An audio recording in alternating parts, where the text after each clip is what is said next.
Así que mi hermano, los bendecimos también a todas las personas que se conectan eh, por las diferentes plataformas. Y yo sé que sé que la bendición también llega para ustedes. Gloria al Señor. Libro de Génesis, capítulo 2, verso 15. Libro de Génesis, capítulo 2, verso 15.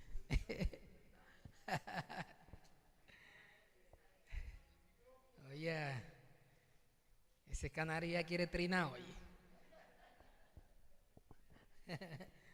Génesis capítulo 2, versículo 15. Alabado sea el Señor.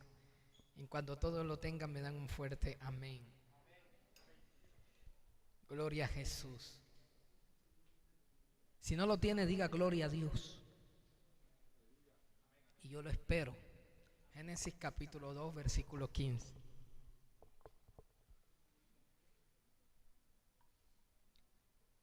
Y vamos a leer la bendita palabra de Dios bajo la bendición del Padre, Hijo y Espíritu Santo. Amén. Dice de la siguiente manera: tomó pues Jehová Dios al hombre y lo puso en el huerto de Edén para que lo labrara y lo guardase. Y mandó Jehová Dios al hombre diciendo: de todo árbol del huerto podrás comer, mas del árbol de la ciencia del bien y del mal no comerás, porque el día que de él comieres, ciertamente morirás.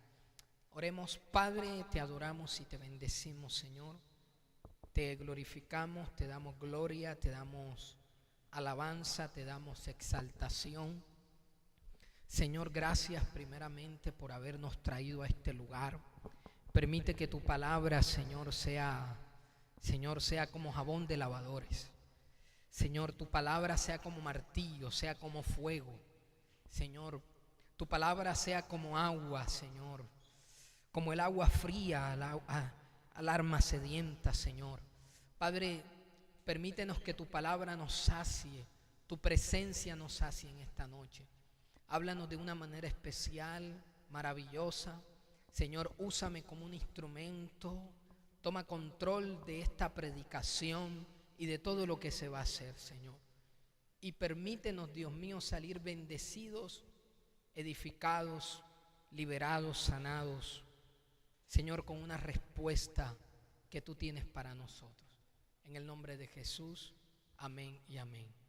Bien, este mensaje quiero titularlo: la transferencia hacia los hijos. La transferencia hacia los hijos. Gloria al Señor. En este libro de Génesis, en este capítulo 2 que nosotros acabamos de leer, la Escritura nos está diciendo el mandato que Dios le dio al ser humano. Dios le dijo al ser humano que de todo árbol del huerto podía comer, menos del árbol del conocimiento, de la ciencia del bien y del mal. Así que cuando ellos desobedecen al Señor y deciden comer de este árbol, inmediatamente el conocimiento de lo malo se les es transferido a ellos.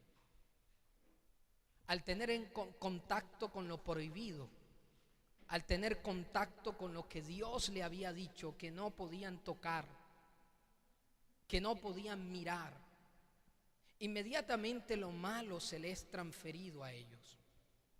Eso quiere decir que antes que el ser humano, la primera creación de Dios, pecara, su mente era completamente limpia, era 100% sana. No había absolutamente nada de malo en el ser humano. A pesar de que el mal estaba a su alrededor, el mal, escuche bien, no estaba en ellos, no se encontraba en ellos. Pero cuando ellos comieron del árbol, inmediatamente el conocimiento de lo malo se les fue transferido y se nos fue transferido a todos nosotros. Fíjense ustedes de que Dios les dice a ellos cuando ellos pecan: ¿quién les enseñó a ustedes que estaban desnudos? ¿Quién les explicó? ¿Quién les reveló esta información que era desconocida para ellos? Por eso cuando alguien es traído a este mundo, nace con este conocimiento que empieza a despertarse, que permanece oculto, permanece escondido, permanece dormido en la persona, pero que al pasar el tiempo este conocimiento de lo malo empieza a despertarse en el ser humano. El salmista David decía: en pecado he sido formado, en maldad me concibió mi madre, dice el salmista David, porque desde que estábamos en el vientre de nuestra madre veníamos con maldad dentro de nosotros. La Biblia nos dice que había una mujer llamada Rebeca, y dice la Escritura que esta mujer tenía gemelos en su vientre. Y la Escritura dice que los gemelos se la pasaban peleando dentro del vientre. Imagínense, si peleaban dentro del vientre, ¿cómo sería afuera? Pero ya dentro del vientre ellos andaban peleando y riñendo. Tanto así que esta mujer tuvo que ir donde Dios y tuvo que decirle: Señor, explícame, ¿qué es lo que está pasando aquí? No entiendo. Mire, el control prenatal de esta mujer era Dios. Y fue donde Dios, y Dios le dijo: mujer, lo que pasa es que 2 naciones hay en tu vientre, 2 pueblos serán divididos, el menor servirá al mayor. Tanto que cuando ellos iban a nacer, la Escritura dice que uno de ellos ya lo tenía agarrado por el talón. Ya peleaban dentro del vientre. Porque todo ser humano que viene a esta tierra viene con maldad. Una maldad que se nos fue transferida desde el árbol prohibido. Una maldad que se nos fue transferida desde nuestros padres. Entonces el niño empieza a sentir envidia, empieza a sentir celos, empieza a ser egoísta, empieza a manipular al pasar el tiempo. Y nadie le enseñó eso, nadie se lo explicó, lo recibió por herencia. La Biblia dice que cuando Adán y Eva pecaron, la Escritura dice que sus ojos fueron abiertos y conocieron que estaban desnudos. Lo malo se les fue revelado. Pasaron de una etapa de inocencia a una etapa de conciencia, y todo este conocimiento, escuche bien, se nos fue transferido a todos los seres humanos que nacen sobre la tierra. Por eso es que nosotros, los seres humanos, por naturaleza somos mal pensados. No podemos evitar pensar lo malo, porque desde que venimos a esta tierra venimos con la mente de Adán. Estamos programados con Adán, estamos heredados de nuestros padres, y por eso es que no podemos evitar pensar lo malo por naturaleza. Por ejemplo, si el pastor en una ocasión pasó por el lado de usted y el pastor no lo saludó, usted dice: qué raro, el pastor no me saludó, ni me sonrió, ni me dio un abrazo como él está acostumbrado a hacerlo. ¿Qué pasa? ¿Será que el pastor está enojado conmigo? ¿Será que le dijeron algo de mí? ¿Será que le hablaron algo de mí? Pero usted ve que el pastor saluda a los otros y usted dice: a los otros sí los saluda, a mí no. Entonces usted se empieza a inventar una película en su cabeza. Usted empieza a hacer una cantidad de cosas en su cabeza. Y si el pastor lo llama a la oficina, usted va en muerte súbita. Usted piensa que lo van a regañar, que le van a decir algo malo. Pero todo lo que estaba por su cabeza, ni siquiera la cosa iba por allí. Porque los seres humanos, por naturaleza, en toda situación, sea buena o sea mala, siempre nos inclinamos a pensar lo malo, a ver lo malo en cualquier situación.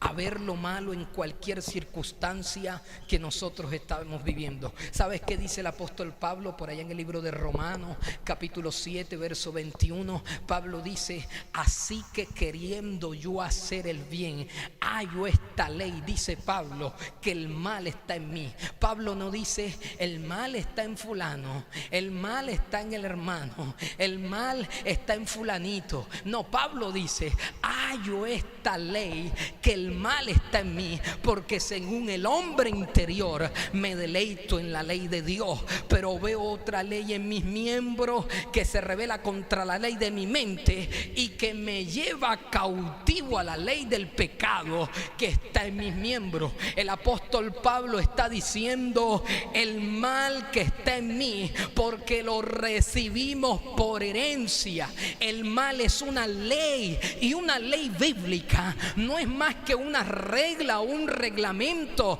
que se utiliza para gobernar un pueblo. Eso quiere decir que si la ley del mal está en mí, la ley me gobierna, ella me dirige. Por más que el ser humano quiera hacer lo bueno, el ser humano termina haciendo lo malo. Por más que el ser humano quiera cambiar por sus propias fuerzas, por sus propios métodos o recursos, el ser humano termina metiendo la pata, termina haciendo lo malo, porque es una ley que le gobierna.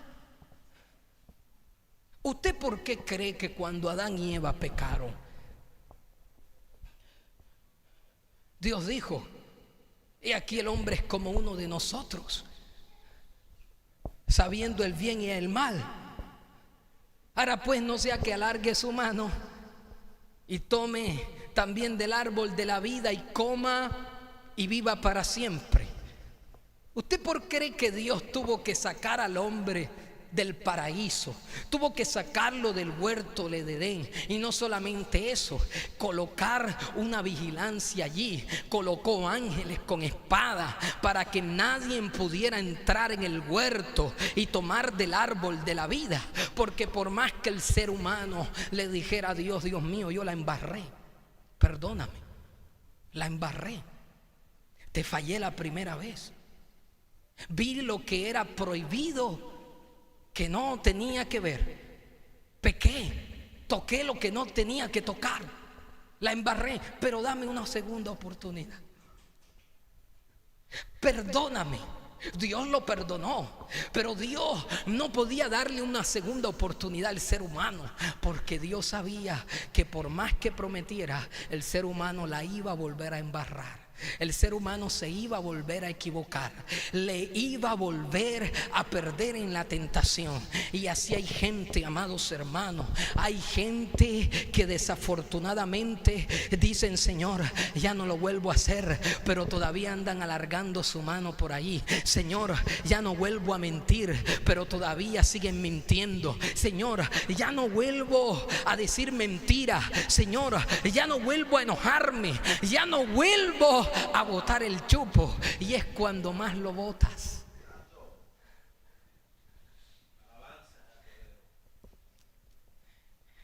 Entonces vas por la calle cantando alabanza, y cuando alguien te dice: oye, evangélico corrupto, a ti te da así como una ira santa, porque hay gente que la llama la ira santa. Y él le dice: evangélico corrupto tu mamá, hijo del diablo. Terrible, hermano.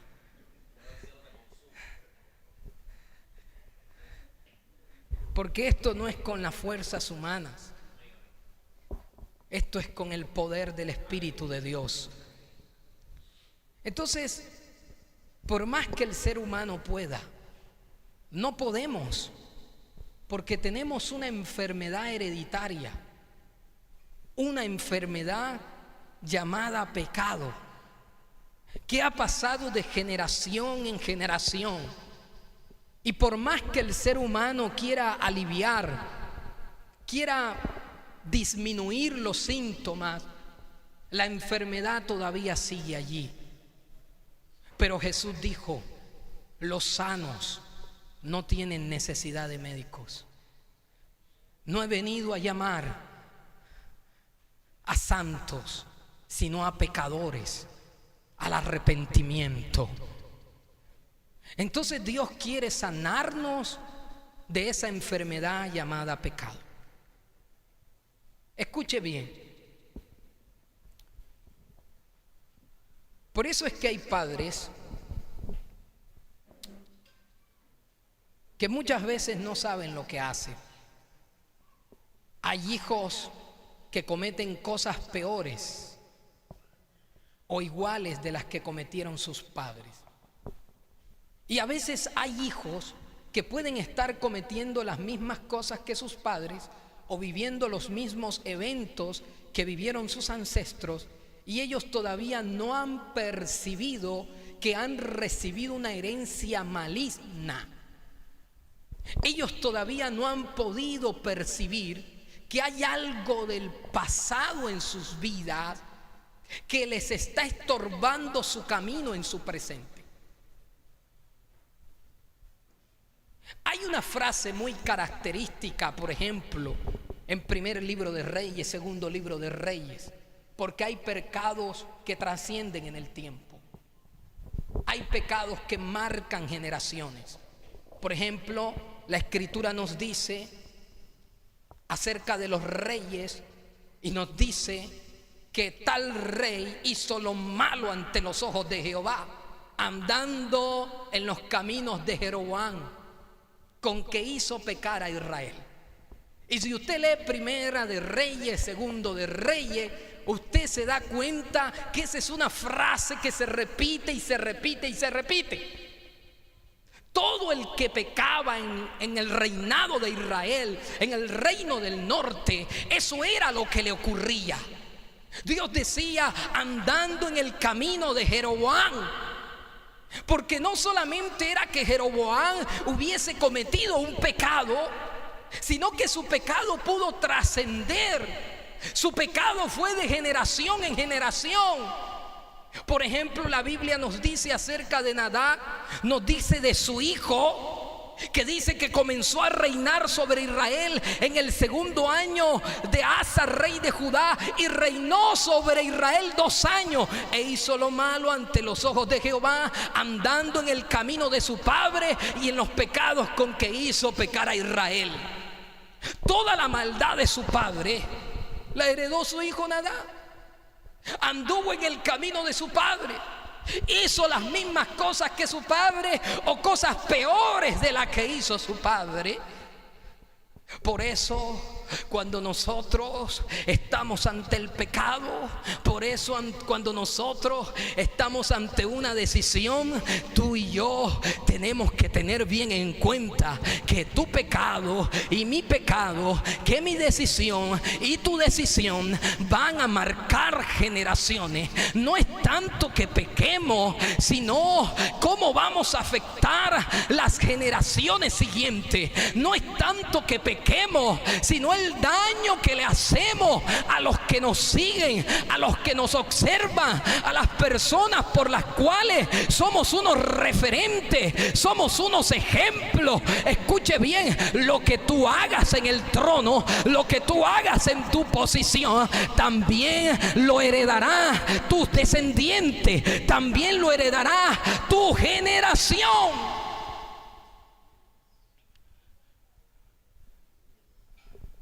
No es solo que caigas y que te equivoques, o que me equivoque, o que yo cometa un pecado, o que alguien cometa un pecado. Sí, la Escritura dice que si alguno ha pecado, abogado tenemos para con el Padre, Jesucristo el justo. La sangre de Cristo nos lava, la sangre de Cristo nos limpia, pero ella no nos libra de las consecuencias.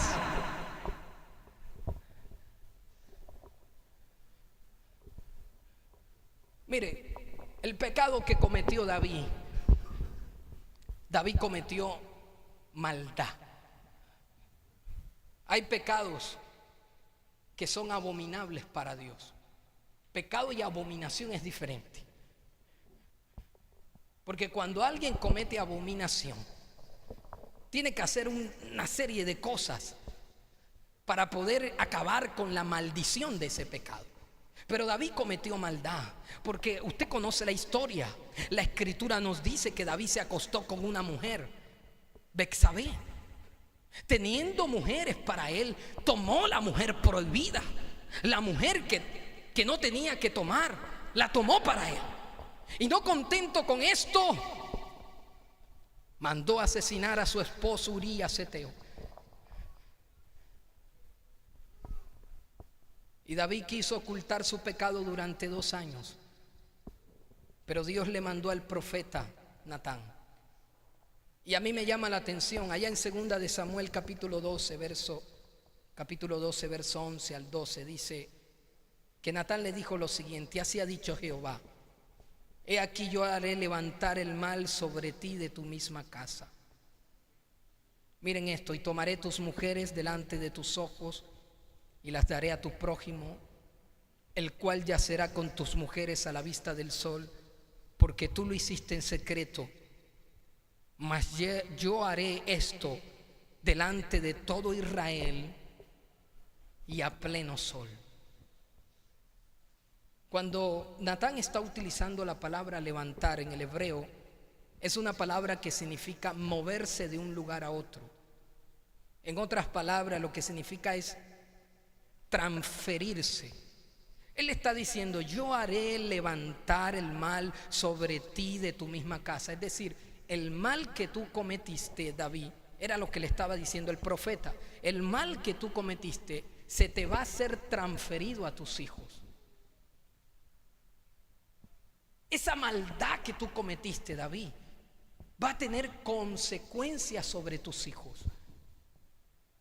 Y escuche bien, y en un grado de malignidad mayor, y en un grado de maldad mucho más grande, en un grado de perversidad mayor, porque la escritura dice que Absalón, su hijo, se acostó con las concubinas de su padre, en medio de una carpa, a la vista del sol de todo el mundo. David se acostó con Betsabé, pero su hijo Absalón se acostó con sus concubinas. Salomón tuvo 1000 mujeres, 300 esposas, 700 concubinas. Cometieron la maldad en un grado mayor, en un grado de malignidad más amplio, más enorme, más perverso.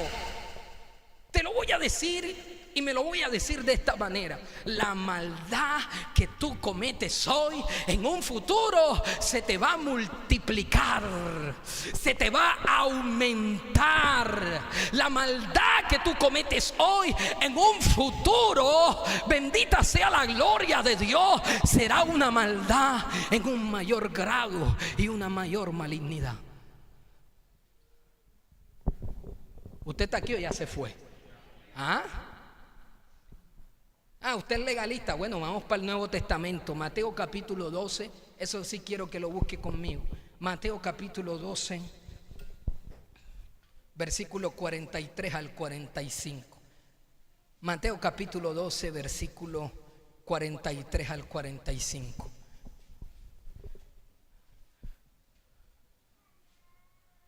Todos lo tenemos. Quiero que lo tengamos. Dice, mire lo que dice. Mateo capítulo 12, versículo del 43 al 45. Mire lo que dice: cuando el espíritu inmundo sale del hombre, ¿qué dice? Anda por lugares secos buscando reposo y no lo halla. Entonces dice: volveré a mi casa de donde salí. Y cuando llega, la halla desocupada, barrida y adornada. Entonces va y toma consigo otros 7 espíritus peores que él, y entrando moran allí, y el postrer estado de aquel hombre viene a ser peor que el primero. Y esta es la parte que nos volamos. Así también acontecerá ¿a qué? A esta mala generación.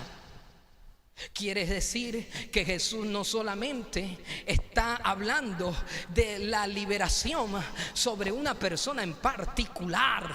Jesús no está diciendo solamente de los espíritus que salen de una persona, sino que salen de una generación. Sino que, bendita sea el Señor, dejan una generación. Pero esos espíritus que dejan esa generación pasan a la siguiente generación. No solamente ellos, sino que toman 7 espíritus peores para que las generaciones siguientes sean peores que las generaciones anteriores, para que los hijos cometan más maldad, más perversidad, más pecado que los pecados que cometieron sus padres. En otras palabras, hay demonios que ahora no están operando, que están escondidos en partes de la tierra, en partes oscuras, pero cuando vengan las siguientes generaciones, serán demonios que saldrán de las profundidades para cometer más maldad, para traer más perversidad. Te lo voy a decir de esta manera, es decir, tu pecado y mi pecado le dan acceso, le dan entrada, le abres una puerta a un espíritu que va a seguir tu línea sanguínea, que va a seguir tu descendencia. Mi pecado y tu pecado le abren una puerta a un espíritu que va a seguir toda tu generación. Y el demonio o las tentaciones que tú no vences serán repercutidas, serán multiplicadas sobre tus hijos, sobre tu descendencia. Amado amigo, si por lo menos usted no va a pecar por usted mismo, no lo haga por usted, hágalo por sus hijos, hágalo por los que le siguen, hágalo por los que le ven. Escuche bien, límpieles el camino, que si usted vence, también su generación también va a vencer. Aleluya. ¿Por qué Dios, escuche bien, por qué Dios mandó a Saúl a destruir a los amalecitas? Dios le dijo a Saúl: ve y hiere a Amalec, destruye todo lo que él tiene, destrúyelo a él, sus ovejas, sus vacas, destruye aún los niños, aún los de pecho, porque Dios sabía, Dios conoce el futuro, Dios sabía que la próxima generación de amalecitas se iba a convertir en una generación más perversa, más maligna. Por eso Dios mandó a Saúl acabar con los amalecitas, pero él no acabó. Por eso usted lee, y en los capítulos que vienen, los amalecitas se convirtieron en una piedra de tropiezo para la nación de Israel. ¿Y por qué se convirtieron? Porque había más malignidad, más perversidad. Por eso, amados hermanos, usted y yo estamos viendo con nuestros propios ojos como en este tiempo la maldad se ha multiplicado. Antes, años atrás, no se veía los pecados y la maldad que estamos viendo en nuestros días. No se veía la lujuria, el adulterio, la perversión sexual. No se veía estas atmósferas demoníacas en las cuales cada uno de nosotros nos estamos desenvolviendo.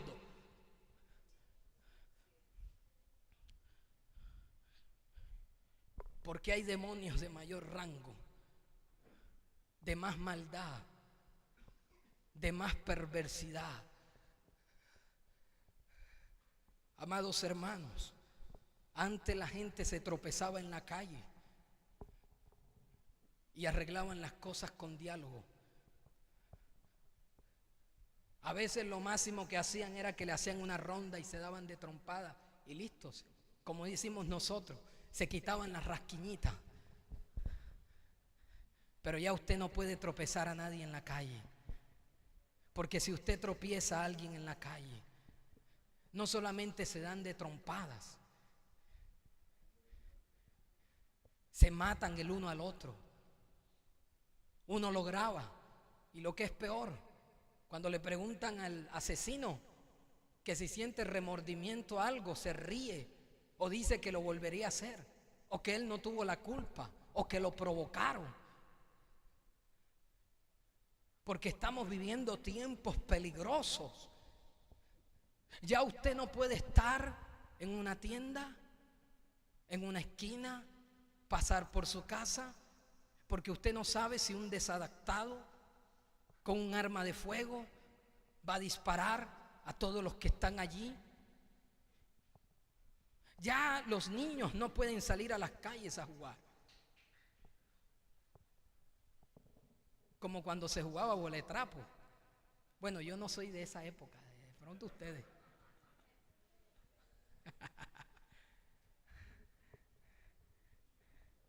Porque hoy existen términos como pedofílicos, depredadores sexuales y una gran cantidad de cosas que 10 años, 20 años atrás eso ni existía.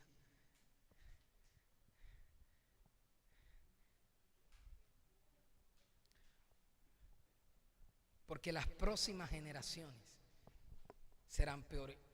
Amados hermanos, y lo que es peor, a medida que pasen los años, a medida que pase el tiempo, esto no va a mejorar. Esto irá de peor en peor. Habrá más maldad, habrá más perversidad. Pero tú y yo no debemos preocuparnos, porque esa es una señal de que Cristo viene por su iglesia, de que estamos a punto de ser arrebatados, de que no pertenecemos a este mundo, de que solamente estamos de paso, porque Jesucristo viene por nosotros. Escuche, escuche, esa es la razón por los que cada uno de nosotros tenemos que venir a Jesús. Porque si usted no viene a Cristo, por su propia naturaleza, el ser humano se irá degradando cada vez más y más y más. Por eso cuando llegamos a Cristo, la buena noticia del Evangelio es eso, que cuando llegamos a Cristo, heredamos todo lo de Cristo.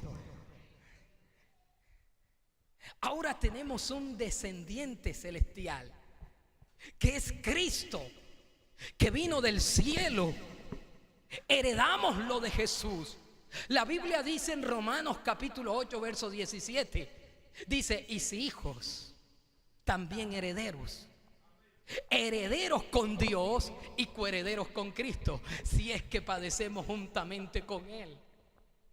Todo lo que estaba en Jesús, escuche bien, sin excluirle absolutamente nada, todo lo que estaba en Jesús es traspasado a nosotros. Jesús nos impartió de su espíritu. Somos linaje escogido, somos descendientes directos de Jesús. Heredamos su trono, heredamos su gobierno, su unción, heredamos su posición. Ahora los demonios ya no siguen nuestra línea sanguínea, porque ahora estamos lavados, estamos limpiados bajo la poderosa sangre de Jesús. Tú y yo tenemos sangre real para que, escuche bien, Cristo sea el centro, el más importante. Ya no tenemos la mente de Adán, ahora tenemos la mente de Jesucristo. Jesucristo mismo personalmente, a través de su obra en la cruz, decidió traspasarnos y hacernos dueños legítimos de todas las cosas en esta tierra. Escuche, escuche, ya lo llevo a donde lo quiero llevar. Déjeme seguir presionando un poquito aquí. Escuche bien. Aunque somos herederos de Jesús y hay una transferencia de Jesús hacia nosotros, hay algo que activa la transferencia y es la relación.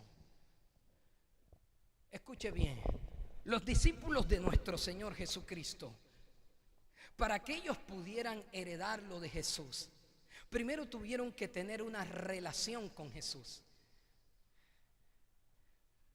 Los discípulos heredaron el ministerio terrenal de nuestro Señor Jesucristo. Jesús dijo: el que cree en mí, obras mayores de las que yo hice, él hará también, dijo Jesús, porque yo voy al Padre. Así que los discípulos heredaron el ministerio terrenal de Jesús. Ellos heredaron su unción, su gracia. Ellos heredaron su sabiduría, heredaron su espíritu. Ellos heredaron todo lo que Jesús les había enseñado. Pero antes de que ellos pudieran heredar, primero tuvieron que tener una relación con Jesús. Ellos tuvieron que dejar sus negocios, sus trabajos. La escritura nos dice del apóstol Mateo, que era recaudador de impuestos, nos dice que él tuvo que dejar los tributos públicos, tuvo que dejar una posición cómoda, buenos ingresos, para seguir a Jesús, porque más importante para él era la relación que la recompensa.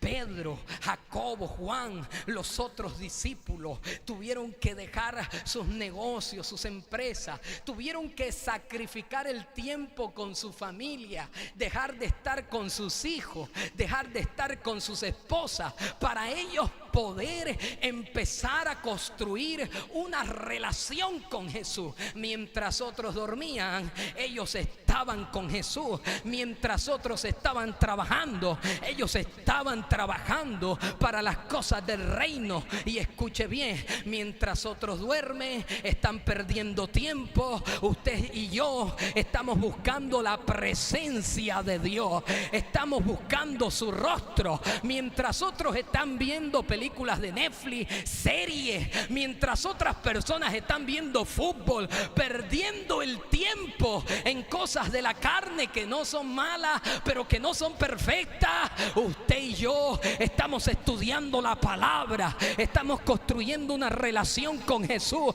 Mientras otras personas están involucradas en sus actividades diarias, en cómo hacerse rico, tú y yo estamos sacando tiempo para servirle a Dios. Hasta que, escúcheme bien, toda relación va en aumento, hasta que Dios aumentó los niveles de relación que tenía con los discípulos. Esto no pasó de la noche a la mañana, esto fue con constancia, con perseverancia, hasta que ellos aumentaron sus niveles de relación. Y Jesús les soltó una llave. Jesús les dijo: ya no os llamaré siervo, porque el siervo no sabe lo que hace su señor, pero os llamaré amigo, porque todas las cosas que oí de mi Padre os la he dado a conocer. En otras palabras, ellos cambiaron su nivel de relación. Ahora Jesús los estaba llamando siervos, pero después de llamarlos siervos, los estaba llamando amigos. Quiere decir que Jesús se relacionaba con ellos no como un amigo, sino como un amo, como un jefe, como un señor. Pero pasaron a un nuevo nivel, pasaron a un nivel donde Dios empezó a relacionarse con ellos como un amigo. El problema no es cómo nos relacionamos con Dios, porque todos de alguna manera, directa o indirectamente, nos relacionamos con Dios, sino cómo nos relacionamos con Dios, de qué forma Dios se relaciona con nosotros. Escuche bien, ellos estaban en el nivel de siervo, y la relación entre un siervo y Señor siempre está apoyada en el servicio. Hay gente que le sirve a Dios en todas las cosas, pero el hecho de que tú y yo trabajemos para Dios, eso no nos hace amigos de Dios. Usted puede trabajar para una multinacional, usted puede trabajar para Apple, para Amazon, pero eso no te hace amigo del dueño. Lo único que te interesa a ti y a mí mientras estamos trabajando es que nos paguen nuestro sueldo, es que nos hagan una recompensa, es que nos asciendan en el trabajo, es conservar nuestros propios puestos. Bendita sea la gloria del Señor. Es que nos condecore. Eso es lo único que nos interesa. Y hay gente así. Hay gente en la iglesia que no pela una asignación en la iglesia, que usted los ven en todas partes. Mejor dicho, cobran el tiro esquina y hacen el gol de chalaca. Hermanos, son de todito. Usted los ve en todo, no se pierde nada. Y no es que eso sea malo. Ellos están interesados en echar fuera demonios, en sanar a los enfermos, en servir en las áreas de la iglesia. Pero el día que no hay asignación, ese día se acaba la relación. Porque escuche bien, su relación está basada en el servicio, en lo que ellos pueden hacer por Dios, en cumplir las tareas de la iglesia. Y no importa lo que haga, tu asignación no está por encima de tu relación. Escuche bien, Jesús designó a unos 70 a que ellos predicaran el evangelio, y Jesús les fue muy claro. Jesús les dijo: a la verdad la mies es mucha, mas los obreros pocos. Los 70 eran obreros y Jesús los envió a predicar. Y ellos fueron, y la escritura nos dice, Jesús les dijo: vaya, sanen a los enfermos, vaya, prediquen el evangelio, echen fuera demonios. Y ellos lo hicieron, echaron fuera demonios, sanaron a los enfermos. Pero cuando ellos regresaron donde nuestro Señor Jesucristo, ellos estaban gozosos, alegres, porque habían cumplido la asignación, habían realizado la tarea, y vinieron sacando pecho y diciéndole: Señor, aún los demonios se nos sujetan en nuestro nombre. Y Jesús, como para bajarle la caña, les dijo: yo vi caer a Satanás del cielo como un rayo. En otras palabras, ustedes apenas están comenzando. Y Jesús les dice: pero no regocijéis de que los espíritus se os sujetan en vuestro nombre, sino regocijaos de que vuestros nombres estén escritos en el cielo. En otras palabras, su verdadero gozo no debe ser simplemente cumplir con una asignación, sino tener una relación conmigo, una relación personal. Eso es más importante que su relación. Ellos no aparecen más en la Biblia, solo aparece la tarea que realizaron, la asignación que cumplieron, pero no aparece la relación que tuvieron, porque nunca tuvieron una relación con Dios. Es como cuando una persona trabaja en una empresa y la persona trabajó 20 años en una empresa, se jubiló, se pensionó. 20 años, 30 años en una empresa, trabajó para un hombre.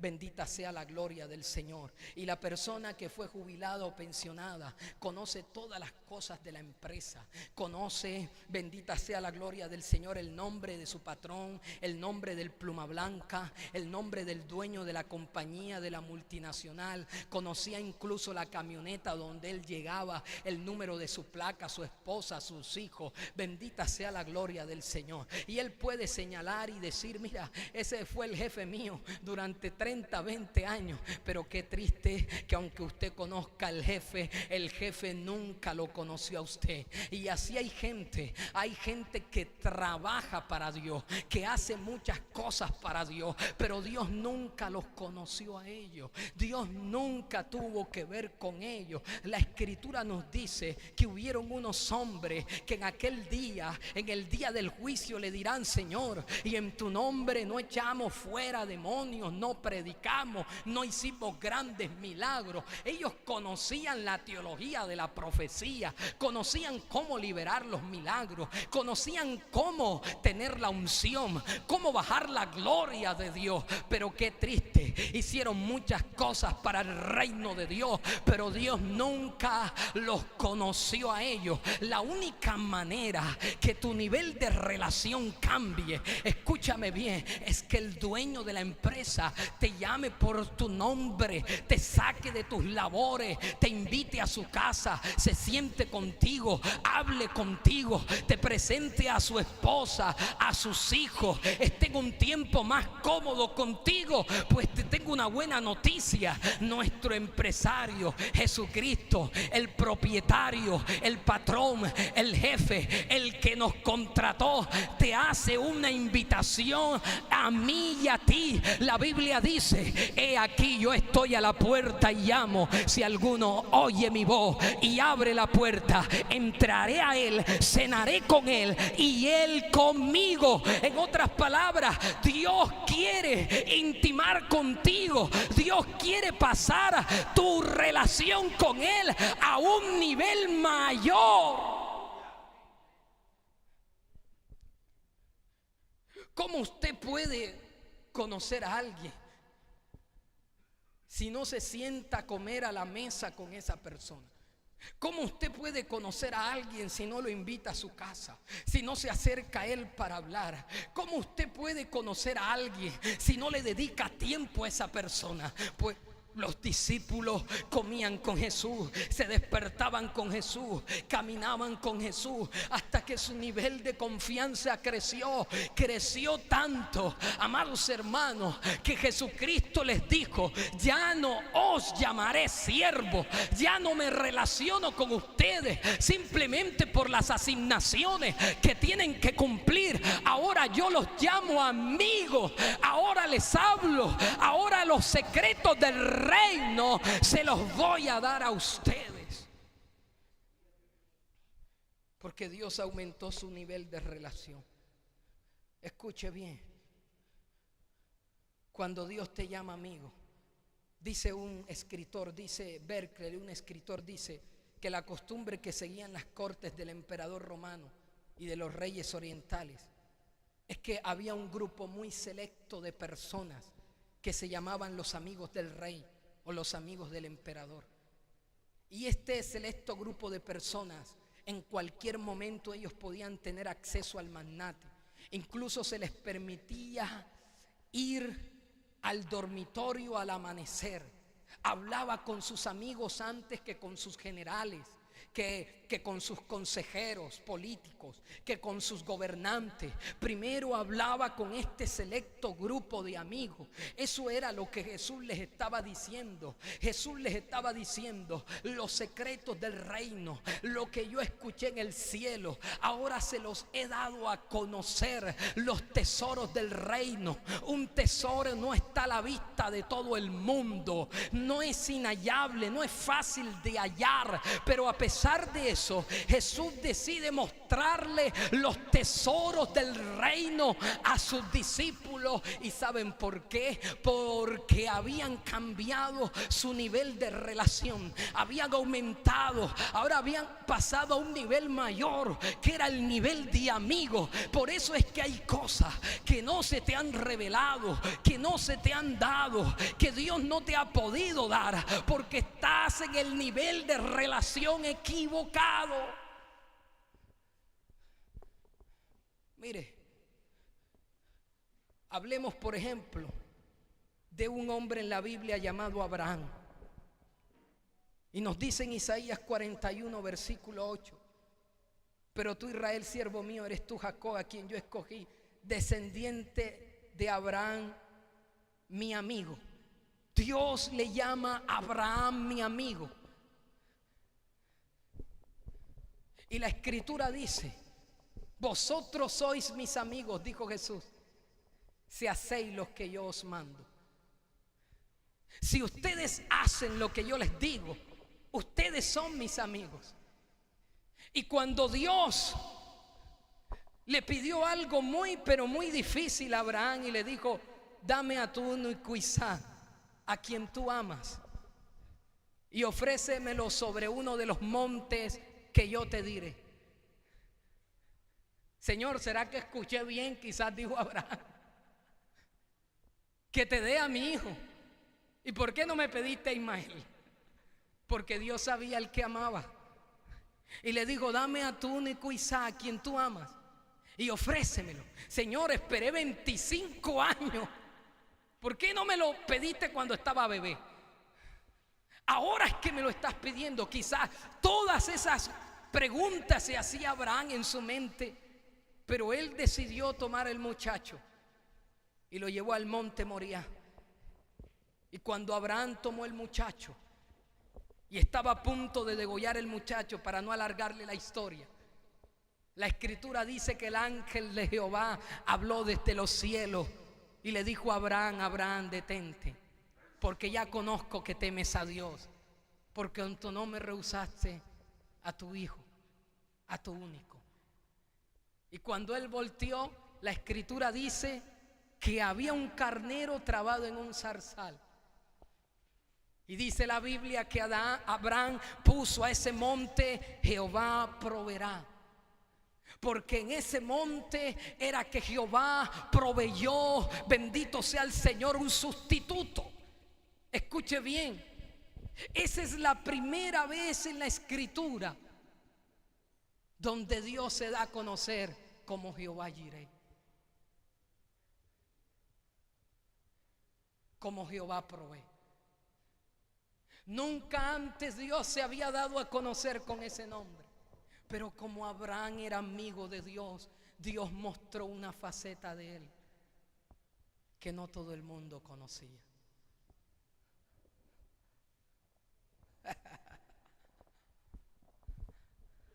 Cuando, escuche bien, eres amigo de Dios, tienes beneficios. Porque Dios te va a mostrar facetas de Él que tú no conoces, lados de Él que tú y yo no conocemos, que poco conocemos, pero somos amigos de Dios. Escúcheme bien, bendita sea la gloria del Señor. Dios te va a mostrar información de Él que es reservada, confidencial, íntima. Aún Abraham tenía secretos con Dios. Guardaba cosas con Dios que muy pocas personas las sabían. Hay algunas personas que me conocen a mí como el pastor Rafa o como el evangelista Rafa, pero mi esposa me conoce como Rafael.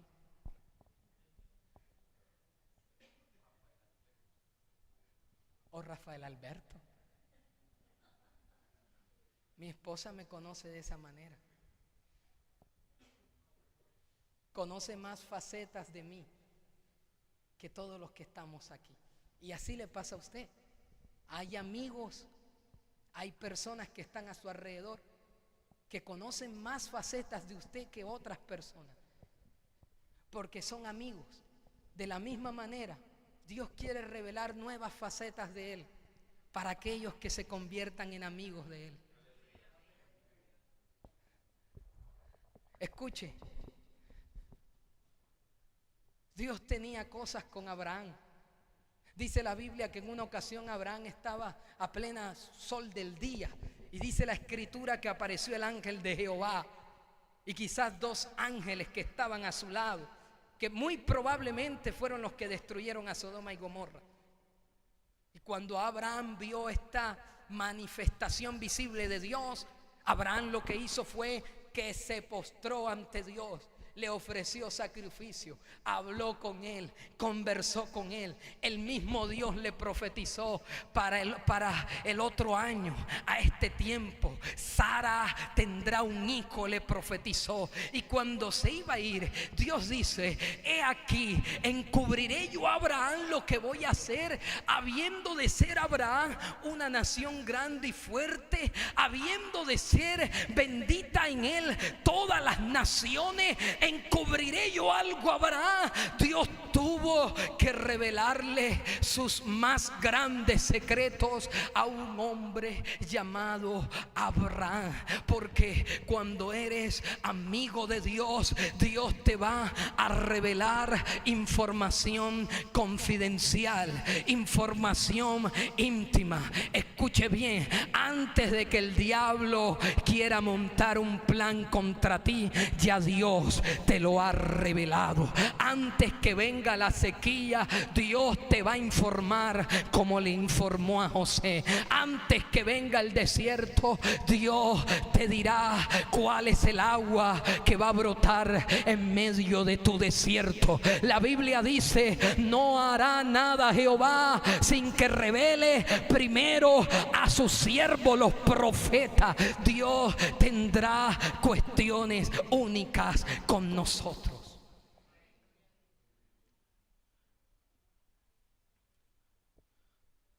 Mire, Jesús tenía secretos que no a todo el mundo se los decía. Por ejemplo, él sabía desde el principio que alguien le iba a traicionar. Él sabía. Y se lo dijo en varias ocasiones a los discípulos, de una manera implícita, pero también de una manera clara, evidente. Se lo dijo a sus discípulos. No entiendo cómo los discípulos no pudieron ver. Por ejemplo, cuando en una ocasión la Escritura dice que Jesús empezó a lavar los pies de los discípulos. Tomó un recipiente, tomó una toalla y empezó a lavar los pies de ellos. Pedro no se quería dejar lavar los pies y Jesús le dio una clave, le dijo: el que está lavado no necesita sino lavarse los pies, pues está todo limpio y vosotros limpios estáis, aunque no todos. Jesús le estaba tirando sus pistas, sus claves, pero ellos no la captaban. En otra ocasión, la Biblia dice que Jesús les dice de una manera directa, le dijo: no os yo he elegido a vosotros los 12, y uno de vosotros es el diablo. Así les dijo Jesús. Pero ellos ni por ahí sospechaban. Usted imagínese que usted esté con el apóstol allá 12 y el apóstol diga: uno de vosotros es el diablo.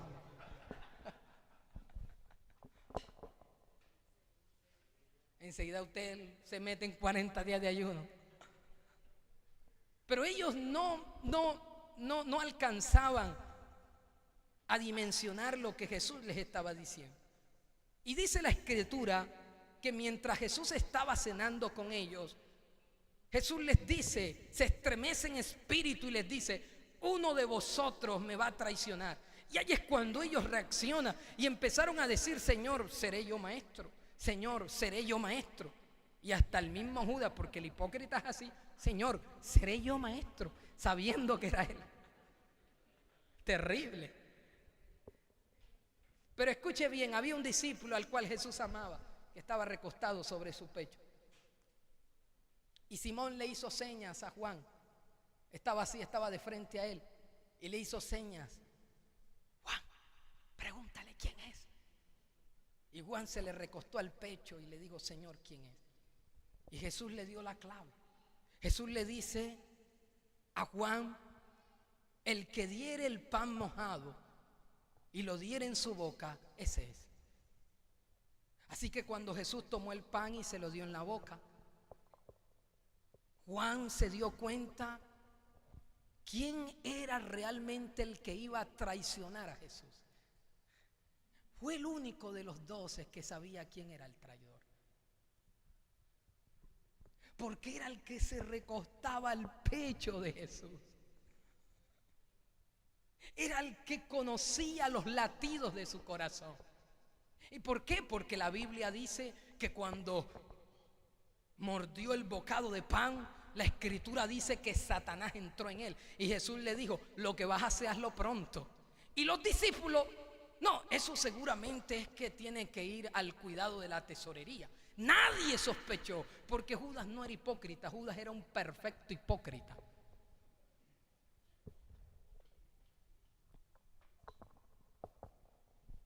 Juan era el único que sabía. Porque si Pedro se hubiese enterado,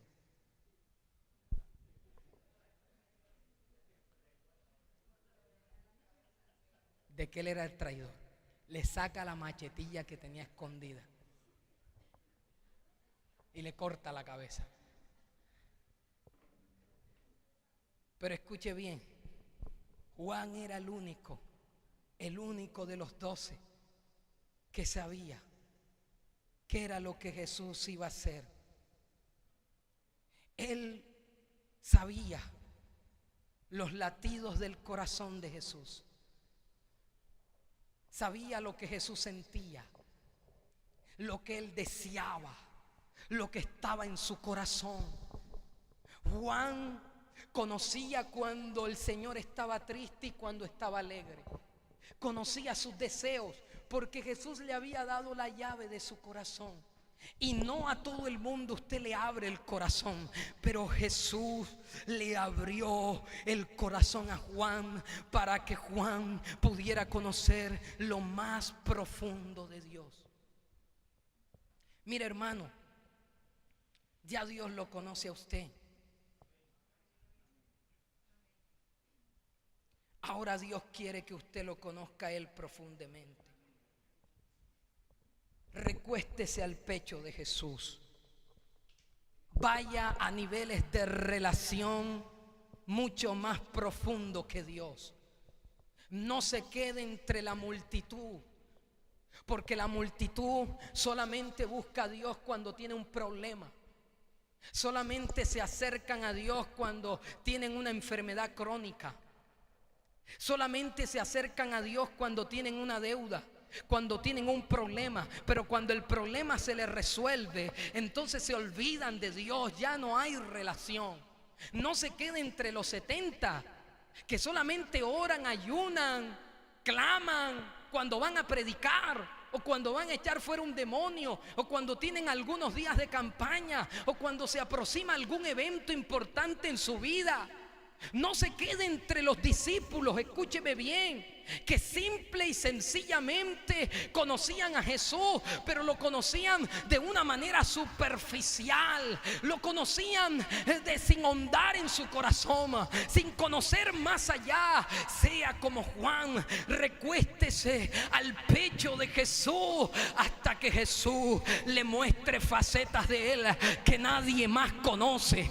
Hasta que Él, Dios, se nos revele como el Dios que provee. No porque lo escuchaste de otro, sino porque Él mismo en tu relación te habló, te lo prometió, te proveyó, hasta que se revele a tu vida como el Dios todopoderoso. No a todo el mundo Dios se le revelaba como el Dios todopoderoso, hasta que se te revele como Jehová Rafa, como el Dios que sana, como el Dios que todo lo hace, hasta que una faceta de Dios sea descubierta en tu vida y en mi vida.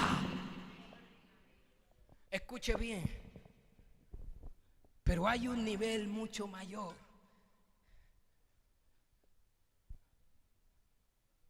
Que amigo. Y es el nivel de hijo. Escuche, ya no somos multitud. Ya no tan solo somos siervos. Somos siervos, seguimos siendo siervos. Ya no tan solo somos amigos. Ahora somos hijos, que es mucho mayor, muchísimo mayor. Escucha, Abraham fue llamado amigo de Dios, pero tú y yo somos llamados hijos de Dios. Mire, cuando se va a repartir una herencia, la persona que hace el testamento le puede dejar algo a los conocidos, una tarjeta, unas palabras. Le puede dar un regalo a sus empleados. A su amigo le puede regalar un reloj, algo importante. Pero ¿sabes qué hace con su hijo o con sus hijos? Le da toda la herencia. Toda la herencia. Amados hermanos, aquí es donde lo quería llevar. Es la transferencia hacia los hijos. Escuche bien. Dios nos dejó toda la herencia se nos fue transferida a cada uno de nosotros. La Biblia dice, porque donde no hay testamento es necesario que intervenga la muerte del testador, porque el testamento con la muerte se confirma, pues no es válido entre tanto que el testador vive. Dice Hebreos 9:16. Escuche bien, te tengo noticia: ya el testador murió para hacer válido tu herencia. Él murió en la cruz, derramó hasta la última gota de su sangre. Él lo hizo todo, y nosotros sin hacer absolutamente nada, se nos fue transferida toda la herencia. Ahora somos hijos, ahora tenemos derecho, ahora estamos en un nivel superior. Por eso la Escritura dice que bendita sea la gloria del Señor, que no había mayor profeta que Juan, pero el más pequeño en el reino mayor es que él, porque ahora estamos en un nuevo nivel, estamos en el nivel de hijos. Escuche, entonces, termino con esto, termino diciéndole esto, escuche, termino diciéndole esto. La transferencia hacia los hijos se activa con dos cosas. Yo la activo de esta manera. Escuche bien. Número 1, creyendo en la obra de Jesús en la cruz por mí. Y número 2, a través de una relación con Dios. Sin relación no hay herencia. La Escritura dice que un padre tenía 2 hijos y el menor de ellos le dijo a su padre: Padre, dame la parte de los bienes que me corresponde como herencia. Y la Biblia dice que el hijo menor, juntándolo todo, se fue a vivir a una provincia viviendo perdidamente. Este hombre, lo que le interesaba era la herencia, mas no una relación diaria con su padre. Cuando perdió la relación, perdió la herencia. Y cuando él pierde la herencia, usted conoce la historia, él se encuentra en un criadero de cerdos. Quizás días sin bañarse, sin afeitarse, con los mismos harapos de siempre, con el hedor a cerdo en él impregnado en su cuerpo.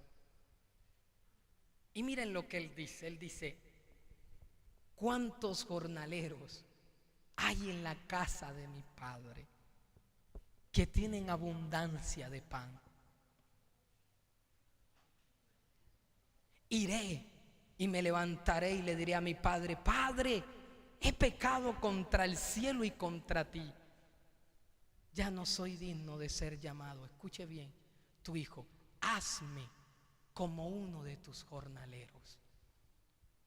Y sabe que un jornalero en aquel tiempo era alguien así como un contratista en una empresa. Es decir, lo contrataban por la tarea realizada, pero el esclavo era el que tenía contrato fijo con la empresa, porque el esclavo vivía en la casa, el jornalero lo contrataban por día. Él estaba diciendo: hazme como uno de tus jornaleros, es decir, ni siquiera me hagas como un esclavo, sino como un jornalero. Y cuando él va llegando, el padre lo mira a lo lejos y el padre sale corriendo ante él y lo abraza. Y sabes que el muchacho aprendió la lección, porque ya no le interesaba la herencia, ya no volvió por la herencia, ahora volvió por la relación.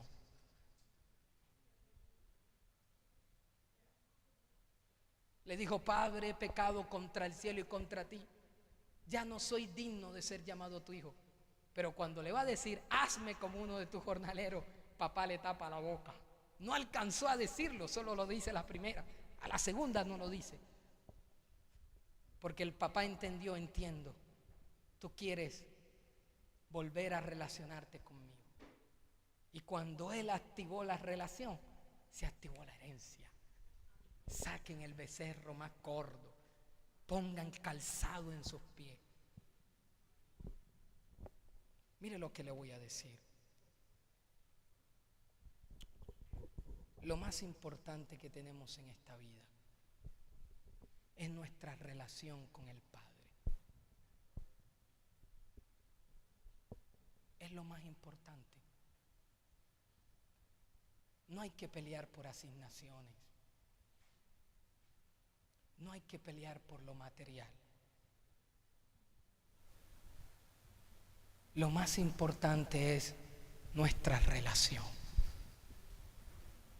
Porque cuando tenemos relación con Dios, automáticamente todo lo demás va a ser activado en nuestra vida.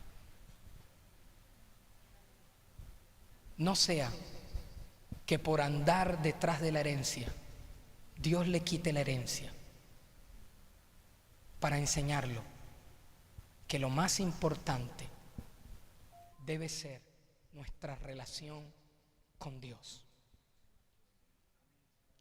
Presentémonos a Dios como hijos.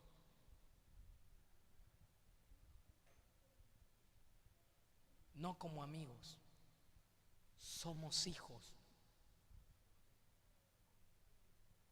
Y Dios se presentará a nosotros como un Padre. De hecho, cuando Jesús vino, eso fue el nivel que nos llevó Jesús. Mostró una faceta de Dios que nunca antes en el Antiguo Testamento era conocida. Cuando ustedes oren así: Padre nuestro que está en los cielos. Por eso querían apedrearlo.